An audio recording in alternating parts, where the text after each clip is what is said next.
Welcome, friends, back to our one-day satsang meeting. In the morning, I mentioned who is a guru and who is a satguru, who is a sadguru, and different types of gurus that we can find. Today, it appears there are more gurus in the world than disciples. So it's a big business today. The true guru, with that awareness of totality, does not come to make this work a business. He does not come to make a profit out of this teaching. All perfect living masters who we call Sant Sadgurus do their work free for the disciples. There is no charge ever for delivering anything spiritual. To survive, they have to work like anybody else. Some of the very well-known gurus in India were all working on small jobs. There was one guru, Ravidas. He was a cobbler. He used to repair shoes. One of his disciples was King Pipa. He was a ruler of the state where this disciple lived. In fact, the disciple lived in a little hut just outside the palace of this king, Pipa. Several times, the king said to Ravidas, "Why are you living in a little hut outside? Please come, you are my guru. You are my master. Come and stay with me. I'll have a royal suite reserved for you, and you'll get all the attention, and you'll get all the facilities of a palace." He said, "No, king, I have come with the destiny of a cobbler, and I enjoy it. And I still want to be a cobbler and make and repair shoes." Pipa was quite a keen seeker. He realized that some people go to this man and get so much happiness out of their meeting. And I am a disciple of his for so long, I don't seem to have taken advantage of the presence of a perfect living master outside my palace. I should go and get something special. I should go like a beggar, not like a king. One day, early morning, at 3 o'clock, the king wakes up and he goes to the hut outside where Ravidas, the cobbler, was repairing shoes. To repair the shoes, he was putting his pieces of leather in a cup of water to soften the leather, which he would then use in repairing shoes. The king appeared there, and Ravidas was surprised. He got up. He said, "King, what brings you here early morning?" And the king, Pipa, said, "I have not come as the king. I have come as a beggar. I beg for your grace. I have not taken advantage of your presence. I see other people come. They go with their eyes full of tears of joy, with their hearts beaming, their faces smiling. They are getting something, and I live next to you, and I am missing something. Please pour that grace on me also." Ravidas said, "King, you have come with that kind of a request for me." He dipped his hand in that water, just a little dirty water because of the leather in it, took a little water, said, "Drink this." And the king put his hands up like this, realized the dirty water is giving me. He said, "Boy, I didn't come for that. I came for pure grace. Looks like a dirty water grace." So he tried to do like this, did not drink the water, allowed it to go down his sleeve, and ran from there. He says, "What a mistake. I thought I'll get something real from him. He just put his hand in the dirty water in which you were dipping his leather, and he's just given it to me to drink. Is that the kind of grace?" And he felt sorry for going and disturbing the master and being disturbed himself. He went home, took his shirt off, and found a stain of the leather on the sleeve. He said, "This looks horrible. Anybody will ask, 'King, how did you get that?' And I can't tell them what a foolish mistake I made this morning." So he took off his shirt, and there was a laundry family, laundryman and his family, living on the premises for washing the king's clothes. He called them early morning and said to the laundryman, take this shirt, wash it instantly, right now, and make it completely okay. Bring it back before the morning. I don't want anybody to see it. The laundryman took the shirt home and tried to wash it, but the stain was deep. He told his daughter, young girl, 9-year-old girl, can you remove the stain and just put something on it and take it off? She began to put a chew on it to make the saliva work, if that will take the stain off. As she was chewing on that, her inner eyes opened up, suddenly got enlightened. By the morning, she was giving discourses to her own parents. People heard the laundryman's daughter got enlightened at 9 years. Everybody came. They began to bow to her, that she is an enlightened woman at such a young age. The king also heard. And he said, what happened? In my own campus, firstly a guru sits outside, now my own laundryman's daughter got enlightened, I am getting nothing. This time I am going to take whatever she will give. So he ran to the laundryman's quarters. And there he met the daughter with all disciples sitting around her. And the daughter got up. Your Majesty, what brings you here? I have not come as the king. You don't have to get up for me. Please sit down. I have come as a beggar. She said, I didn't get up because you are the king. I got up because everything I have, I came from you. He says, how could it be from me? He said, don't you remember standing that shirt of yours? All my enlightenment is from that shirt. You sent the shirt to clean up. My dad couldn't clean it. I just chewed on that little stain and my eyes opened up. I don't know what those stains were, but they were miraculous. The king heard that is the same shirt. He ran back to Ravidas. He said, Master, this time give me any drink, any dirty water, I'll drink it. And Master said, Ravidas, there are only few moments like that when a person seeking becomes so strong, he is willing to forget that he is a king. He is willing to forget his status, willing to forget the world in order to get enlightenment. Master do give that kind of a quick solution to their spiritual quest. But once you've seen somebody else getting, then you want to come in, you have to go through the normal course. You are initiated already, work on it. Do meditation regularly. Work hard. One day you will get it. So, the Master explained, these are rare moments that come in our life when the seeking becomes so strong. And Master pours that kind of grace into us, which opens our eyes much faster than all the effort we can ever make to get that. These are stories illustrating the power of these masters when they are pleased that we are real seekers. Here they give us whatever they want. There was another story, equally popular in India, the story of King Janak. He was also a ruler in India, and he had no master, but he was a seeker. He sought for a long time the truth, wanted to go and find any mystic who could give him the truth. He wanted instant knowledge. In parenthesis, I'm telling you that he must have been an American in his past life. He wanted instant knowledge. He told his courtiers, he told his ministers, his cabinet advisors, that he wants instant knowledge. Where can he get it? He wants true knowledge. They said, Master, King, you're living in a very nice country full of gurus. There are so many gurus here. They can all give you instant knowledge.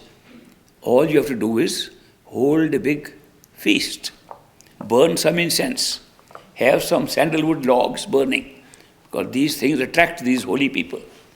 And if the food is good, you'll get many people. So carry a yagna, carry a feast, holy feast.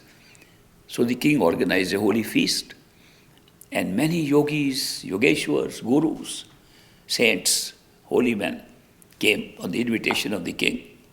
And he had a big feast in the compound of his palace.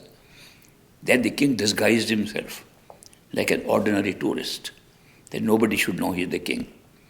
And he walked over from one camp to another, where those holy people were sitting with a few of their disciples each, to listen to what they were saying. And he was shocked that they were not only not knowing anything, but so proud, so haughty about remembering the verses of the scriptures. They just quoted books and thought that was knowledge. And they came to blows with each other, got so angry, they came to fight with each other. This is not the interpretation of these words. This scripture means this, does not mean this. And the king said, what is this? What kind of knowledge do they have? They have not even lost their anger. They're so proud and haughty. Their haughtiness has not gone anywhere. And they have read so much. It has increased their ego to such an extent. What will I get from them? He went back, disappointed, into his palace and told his advisors and courtiers, I am very disappointed. These people are learned. They have read books, memorized them. They can repeat the whole book, all scripture they can repeat again. None of them has any knowledge. I don't want learned people. In fact, I don't want learning. I want the true knowledge, the truth. Who are we? What is our purpose in life? Why are we here? What can we get from here? I want answers to basic inner questions. I want real knowledge, not this kind of learning.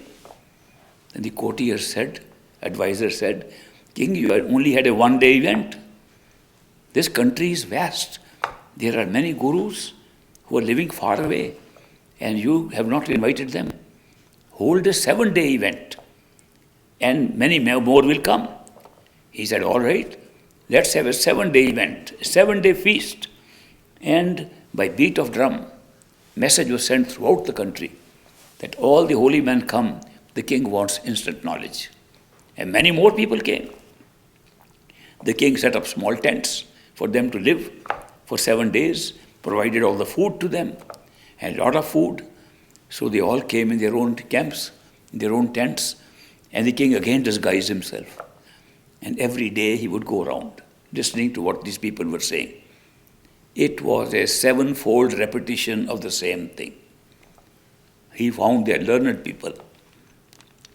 They have no real knowledge. They have no real experience. They were talking what they had learned from books. They just repeated words. They just kept on repeating the same words they had read in the books without even knowing what they mean. He was very disappointed. Came back, told his advisors, this was a sad experience for me. I thought they'll give me some knowledge. They don't have the knowledge. They're learned people, a lot of education and learning, no knowledge. I want true knowledge. Then the advisor said, King, if you want that kind of knowledge, these people don't have that. And the man who had that knowledge will not come to your feast. He said, is there such a man? They said, yes, there's a perfect living master. He lives in the village near the river. And his name is Ashta Bakr. Ashta means 8, Bakr means waves. He's a hunchback with 8 waves on his back. His body is deformed, but his eyes are sharp and he has true knowledge. The king said, why didn't you tell me first? I'll go right now and request him to come and give me true knowledge. So the king went to Ashtabakar's little hut and he met Ashtabakar and he said, I have come as a beggar of knowledge. Ashtabakar got up. He said, King, you are to come yourself. I can come to your place. He said, I welcome. I invite you to come and give instant knowledge to me, and I'll invite all my friends and fellow princes and kings from other neighboring states. So one day the time was fixed. On the stage in the auditorium of the palace, the king put 2 chairs, one for himself, one for the master, and the master arrived. The auditorium was full of noble people, nobility, princes, princesses, their families, all sitting in the auditorium. Ashtabakar entered the room along with 7 or 8 of his followers. He took off his shoes, which are customary. They all took off their shoes, and he walked up to the stage. The king welcomed him and put him on one of the chairs.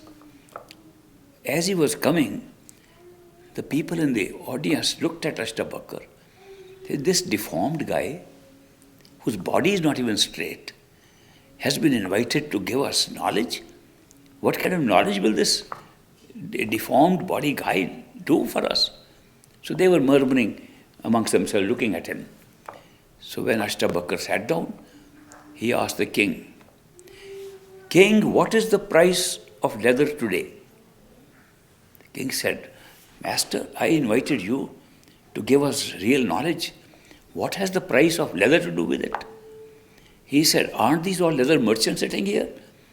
No, Master, these are nobility, royalty. These are my neighboring princes, my own family. They are all royal people here, and no merchants here."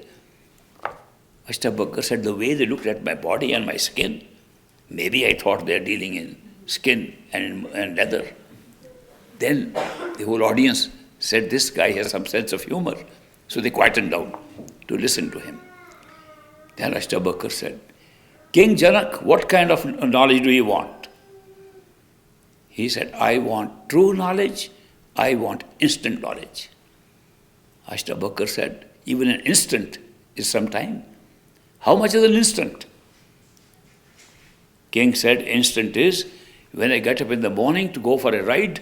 From the time I put my foot in the stirrup on the horse and jump on the saddle, that's one instant." He says, Ashtabakar says, to get knowledge of that kind, you have to pay a price. King says, "All my coffers are open to you. Whatever price you quote, I will pay you. No limit." Ashtabakar said, "I want 3 things. The king said, "I can give you 10, 20, whatever you want." "No, I only want 3 things," Ashtabakar says. "Give me your body, give me your wealth, and give me your mind. When you've given these 3 things to me, I'll give you instant knowledge." Now this was a very strange price tag. The king never expected that. But he was a real keen seeker. He said, "Yes, master, my body is yours. All my wealth is yours. And even my mind is yours. Now give me knowledge." The Ashtabakar said, "Are you sure you've given these to me?" "Yes, master." He said, "If the body is mine now, I can keep it where I like." "Yes, master." "Take this body of yours and place it on the shoes I left at the entrance when I came in here." It was a very strange order. He said, "I've given my body to him, he can keep where he likes." So the king got up and walked towards the shoes. The whole hall was pitying the king. He's lost his mind. What kind of man has he invited to give knowledge? And he's giving knowledge by telling the king to move to the shoes? They were murmuring. And the king thought to himself, "These people don't know what I'm seeking. They're looking at my palaces and my wealth and thinking, with such a wealthy person, what is he seeking?" At that time, Ashtabakar shouted from the stage, "King, you have no business to think about your wealth. You already given it to me." And king said, "Oh my God, I forgot that I had given everything to the master and thinking it's still mine. I can't even think like that." And Ashtabakar shouted from the screen, "You can't even think about these things. You've given me your mind. Can't even think." So he put his head like this and said, "I can't even think." And he got enlightened. At that moment, the master called him back. "Don't have to sit on the shoes. Come back and sit on the stage." The king came back. Master said, "Did you get true knowledge?" "Yes, sir." "Are you sure?" "Yes, sir." "Any questions?" "No." "Did I give it to you in an instant?" "Yes, master, it was less than an instant when I got it." He said, "This was just a sampling of true knowledge. Now you meditate and do this work which are required of disciples. In 20 years, you'll get it back again." The story of instant knowledge by King Janak, by surrendering these things, is well known. The master told King Janak, now that you had an experience of what is instant knowledge, I don't want to keep your body. I've got a bad one myself. I'm trying to take care of it. I don't need your wealth. I'm very happy in the hut where I live. And certainly I don't want your mind. My own mind is plenty of trouble for me. Keep these back. Take them back. But remember one thing. Whenever you use your body, remember it belongs to Ashtabakar. Whenever you use your wealth, remember it belongs to Ashtabakar. Whenever you use your thinking machine, remember it belongs to Ashtabakar. If you can remember these three things, it's as good as if you have surrendered them to your master. So he gave a little tip to him. If we can always regard everything that we have as belonging to our master, and we give it to us for use only, and use wisely, use our body wisely, use our wealth wisely, use our mind wisely, we have accomplished what no meditation can accomplish. This is better than meditation, because the instant knowledge came when the surrender of these things took place. There's always a question of surrender, because the mind, by possessing these things, by making ownership, by trying to be owner of these things, is creating all the problem for himself. How many things we try to seek and make our own. Look at the life we are leading. I want to buy my car. I want to buy a house now. I want to buy this thing. I want to buy some more things. I want to make those things my own, which will never be our own. Everybody dies. Nobody has ever carried their car, nor their house, nor their furniture, nor their jewelry, nor their wealth with them when they die. And yet, we're trying to make them our own, as if we owned them. How can you own something that you can't even carry with you? You have to leave everything behind. And if death was an exception to the rule, that people live forever, then I could understand people trying to make these things their own. Everybody dies. Great masters have come and died. Great people taught philosophy to us about the afterlife, who told us about the permanence of the soul, the immortality of the soul. They also died. Everybody died. How can we be not learning any lesson from that we are trying to acquire things? And then the worst is, not only we acquire things, we are trying to acquire people, trying to make people our own. In relationships, she is my own, she is my own. Nobody is your own. Nobody ever has been. It's a temporary relationship while you happen to be in the physical body. Take it like that. Take it like this. These are things given to me while I'm here on a very short trip. They will not go with me. Have a good ride, have a good enjoyment while you're having them. Don't try to make them your own. If we go to an amusement park, we see big Ferris wheel going round and round. People are having a thrill by going there. You buy a ticket, you go on the Ferris wheel, and you enjoy the ride. And you come back. You never say, I want to make it my own. Because it was only temporary. You have to come back home. You can't carry the things that are giving you amusement and joy and thrill. Sometimes dangerous thrill. Sometimes up and down. Roller coasters. Or life is a roller coaster. It goes up and down. And in that life, we should get the thrill out of life and not try to think these things are ours. People are ours.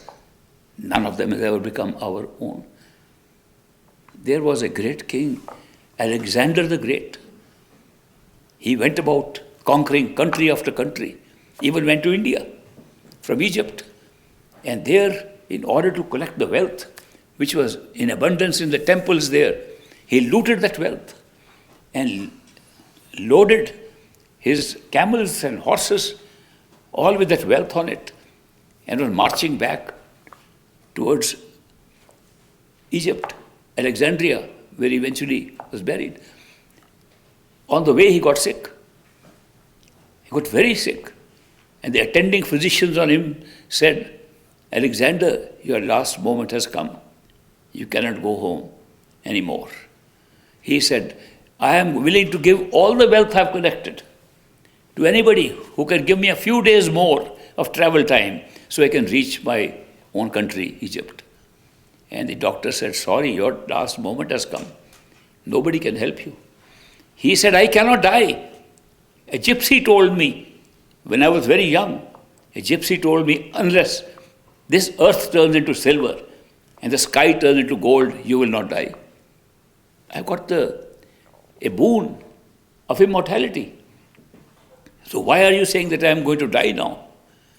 Then because he was too sick to sit up on a horse, they spread his silver armor that they were carrying on the ground and lay him down on that. And there was a golden canopy, an umbrella they put on top of him. When he saw silver on his floor below him and gold on top, he knew his end had come. The gypsy had prophesied correctly. The earth for him had become silver, and the sky, which he could see, was gold. Then he told the physicians and all the other courtiers accompanying him, he said, when I die, and you put me in the coffin, and before burial, keep my hand outside of the coffin. So the whole world should know that even Alexander the great conqueror, who created so much misery for so many people by his conquest, who made so many children orphans, who made so many women widows, even Alexander the Great went empty-handed when he died, that nobody carries anything. And he was buried like that, with his hand outside his coffin. Here are stories telling us that these things can never become our own. Where are we putting our attention? Don't we know there is something that will never be dying with us? We will never leave behind. What is it that can go with us when we die? What is the afterlife that we expect, and what can we carry with us? We cannot carry anything from this physical world, neither people nor objects nor things. What we can carry is a great memory. What we can carry is the experience of love. You can carry the experience of love. And if love is for someone who is beyond this physical, if the love is from and to someone beyond the physical, beyond the mind, into immortality, then that love that we get here will stay with us forever, till immortality. So that is why we are wasting our time trying to put all our attention on things outside and not bothering about having the wonderful experience of love, unconditional love of a perfect living master who is going to be with us right till immortality, right till our true home.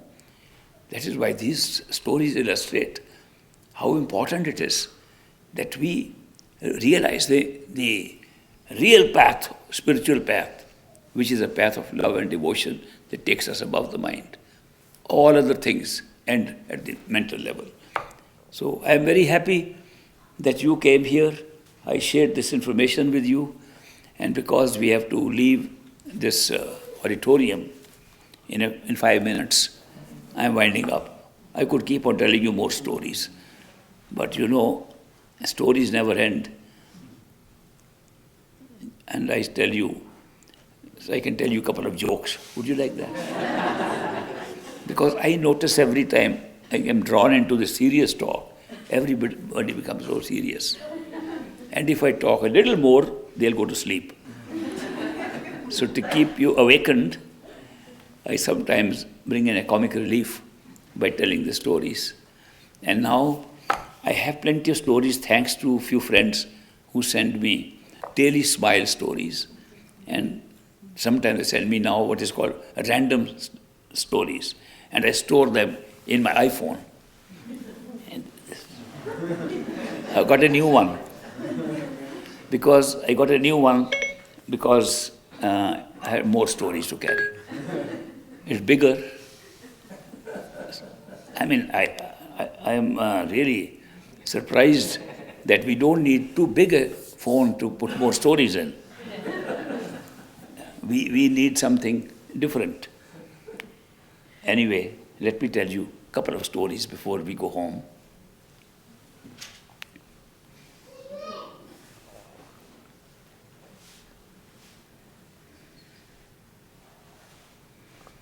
A minister told his congregation, next week I plan to preach about the sin of lying, of not telling the truth. To help you understand my sermon, I want you all to read Mark 17. Come prepared. The following Sunday, as he prepared to deliver the sermon, the minister asked for a show of hands. He wanted to know how many had read Mark 17. Every hand went up. The minister smiled and said, Mark has only 16 chapters. Now I talk about sinning and lying. A little boy was waiting for his mother to come out of a grocery store. And as he waited, a man approached him and he said, Son, do you know where is the post office? The son pointed out, yes, you go down the street 2 blocks, turn right, that's there where the post office is. Then the man thanked the boy very kindly and said, I am the new pastor in town and I'd like for you to come to church on Sunday. I'll show you how to go to heaven. The little boy replied, oh, come on, you don't even know the way to the post office.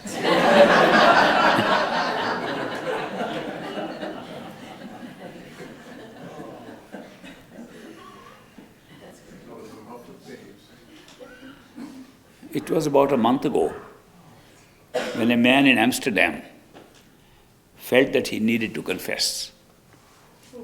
So he went to the priest.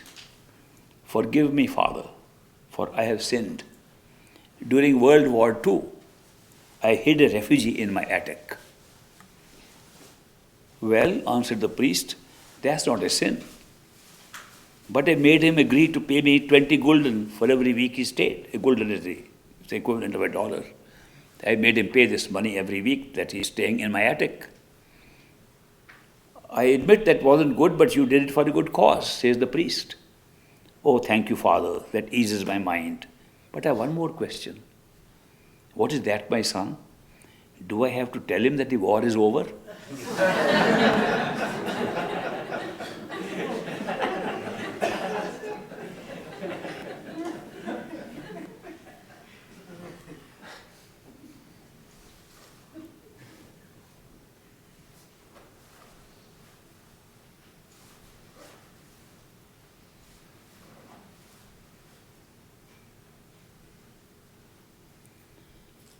A man, this might be an old one, you might have heard. A man was wandering around in a field, thinking about how good his wife had been to him and how fortunate he was to have her. A rare occurrence, I know. He asked God, why did you make her so kind-hearted? The Lord responded, so you could love her, my son. Why did you make her so good-looking? So you could love her, my son. Why did you make her such a good cook? So you could love her, my son. The man thought about this. He said, I don't mean to seem ungrateful for anything, but why did you make her so stupid? So she could love you, my son.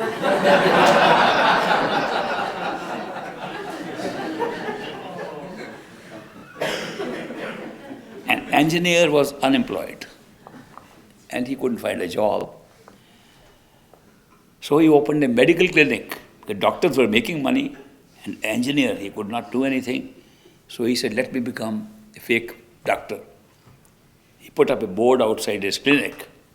Get your treatment for $500. If not treated, I'll give you 1,000 back.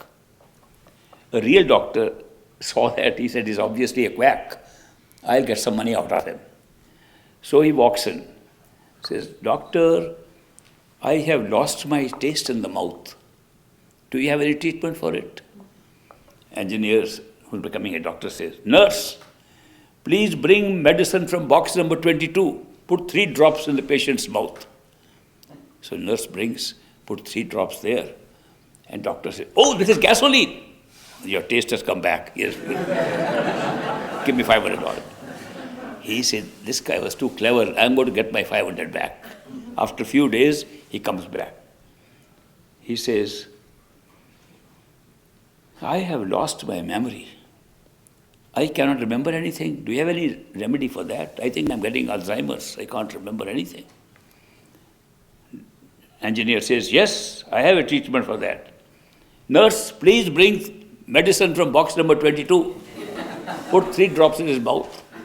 So the nurse put 3. Where's the gasoline again? Your memories come back. 500 more. He said, lost 1,000, I must get it back somehow. So after a few days, he comes back. He says, doctor, my eyesight has become so weak, I can hardly see. Any treatment for that? The engineer says, sorry, I don't have any treatment for that. If your eyesight is weak, here is $1,000 for you. But this is 500, your eyesight has come back. 500. Okay, last one. A Jewish lawyer, attorney, Jewish lawyer was troubled. The way I say lawyer, some people think I'm saying liar. Anyway, a Jewish lawyer was troubled by the way his son turned out. And he went to his rabbi and said, I brought him up in faith, gave him a very expensive bar mitzvah, cost him a fortune to get him the best education. Then he tells me last week, he has decided to become a Christian. Rabbi, where did I go wrong? Rabbi says, funny you should come to me. Like you, I too brought my boy up in the faith, put him through university, cost me a fortune. One day he comes and tells me he has decided to become a Christian. What did you do? Asked the lawyer. I turned to God for the answer. And what did God say? God said, funny you should come to me. Thank you.